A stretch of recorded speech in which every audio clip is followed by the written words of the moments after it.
meštrija dobra omrtija s ritualom. Prilika biše Niki papa, i kada pridje na smrt, pitaše kapelana svoga, muža dobra i devota, koga velje ljubljaše, i mi pomoć mi po smrti njega otiše pomoći mu pred Bogom. Odgovorilje, da vsi mi ki mi moći bude i kakoli zapovi, za spasenje duše njega da oće učiniti. Tada papa reče, ne prošu o tebje inje pomoći, nere kada me vidiš jur mruća, a na smrt postavljena, Gospodnju molitvu ča jest Otče naš, zame 3 da rečeš. I njemu to dobrovoljno obeća.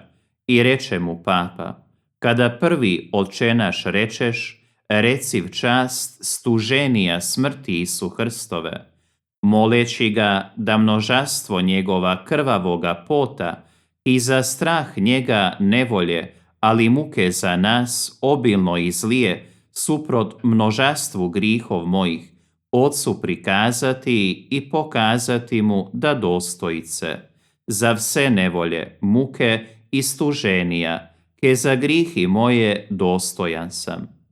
Kada drugi Otče naš rečeš, reci na čast vsih muh i žlkosti Isu Hrsta, ke na križi trpe, a naime vonu uru, kada sveta duša njega od tela njega svetoga izašla je, da nje Otcu prikazati i pokazati dostojal bi se suprot vsim mukam i boleznem, ke za grihe moje boju se da sam dostojan prijeti.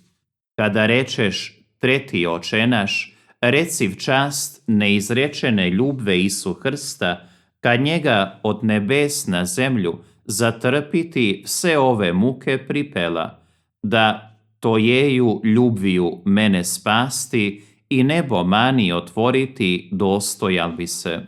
I mojim dostojanstvom, alit deli spasen biti, ne mogu ni nebesko kraljevstvo obdržati. To rekši, obeća se kapelan sata dobrovoljno učiniti, koji učini spomnju i devocionum kim more, po smrti vrativši se papa svital i bliskajući se hvale velike njemu vzda govoreći, da bez vsake muke bi izbavljen.